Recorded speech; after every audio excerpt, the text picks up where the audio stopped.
Welcome back, brothers and sisters. I am Braden. This is Langley Outdoors Academy, and thank you for stopping by. All right, guys, the Rittenhouse trial is turning out to be something really, really interesting and bigger than anything that we really thought it was going to be. It's turning into a referendum on guns, self-defense, and a lot of different pieces. But something happened today that has a direct correlation to you, to me, to everyone in this country, and specifically our rights around the Second Amendment. I want to bring this to you because what happened? Here's the catalyst. The judge dropped the charge for Rittenhouse of having a gun when he was under 18. The gun charge is gone, but what does that actually mean for you and I every day? Because a lot of things here, people don't understand if they're not in the gun world, and we need to help them, and this is a great episode all about that, because this has tremendous ramifications, and it points to you with the advantage that we have as Second Amendment advocates, because it's in our Constitution, and it's in the actual fabric of our nation. Check this out. I want to hear what you guys think. It's linked in the description box below. This is from the AP. And they're trying to explain to their readers why the gun charge was dropped. And it has amazing crossover, particularly when you look at the ATF, what's happening this year. The SCOTUS, you look at the different cases that have failed in the past, all around backdoor gun control. This is important. Let's dive in. I want to hear what you guys think on this. Explainer. Why did Judge drop Rittenhouse gun charge? This is by Todd Richmond. It's actually a very good question, but there's a really good reason. With legal experts saying prosecutors struggle to counter the Illinois man's claims of self-defense, the best bet for a conviction looked like the gun charge. But Rittenhouse's defense team dug up an exception to the prohibition, and Judge Bruce Schroeder dismissed the count Monday, just hours before the jurors got the case. And this is the important piece, because there's going to be something that you know that a lot of these people don't in a second. Let me know if you recognize it.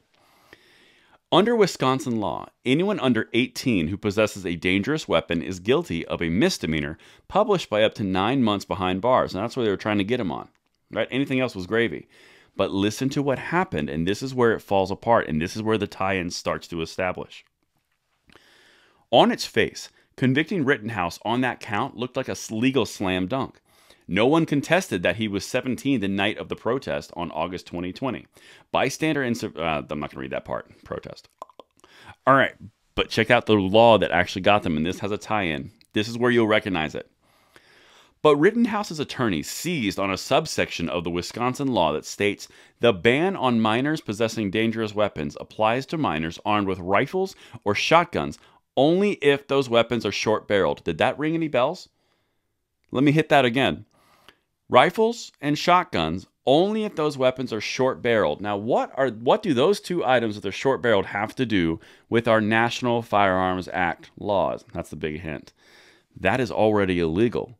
If you don't have a tax stamp, you should not have that weapon. In fact, 9 months in jail in Wisconsin is nothing compared to what you're going to get for violating the NFA on a federal level. All the Wisconsin people did here was they reiterated a law that was already federal law nationally. That's the important piece here. They didn't create a new law. They didn't create new gun control. They mirrored existing federal legislation because they can't infringe upon the Second Amendment rights, or they would have. Let's keep going. The language stems from a bill that then Republican Governor Tommy Thompson signed in 1991. Lawmakers across the country were trying to find ways to curb gang violence around that time. Kenosha defense attorney Michael said the law was likely intended to prevent youths from carrying sawed-off shotguns. Interesting, but not shotguns. They have to be sawed off, again, falling under the NFA. That's how they were able to do this, which is why it got dropped and dismissed out of court. Rittenhouse's AR-15 style rifle was not short-barreled because it was a legal firearm for him to possess. And that right there is where we're going. If you look at everything that's going on in our nation right now, you have the bump stock ban. That was thrown out because you can't infringe because it didn't meet the definition of a machine gun. That's why it was thrown out. Then you have redefining of a framer receiver from the ATF earlier this year. That rule still has not been put in place because it's extremely hard to defend. The New York SCOTUS case right now, they're infringing upon the rights of those individuals, and they're freaking out that they're going to get overturned. The point is, the left continues and tries to infringe because they can't do it legally. So they think of backdoor ways, very similar to what they've done in this Wisconsin case. It just happens to be that the Rittenhouse case brought it to the attention and surface, and there's direct correlations all over the place. And the reason that I'm bringing this to you is because we are on the right side of this. They have to climb these mountains, jump through these hoops, cross the river, go under the bridge. We have to sit here and go, that's unconstitutional. We'll see you in court. And that's the point. We are going to pass the blessing of the Second Amendment along to the next generation by staying the course, keeping our cool and level heads, explaining the why, and really believing and advocating for the Second Amendment rights, which so many have dearly paid for with blood, sweat, and tears. And that's what I have for you guys tonight. Let me know what you guys think in the comments below, and I'll see you on the next one. I'm Braden, signing out.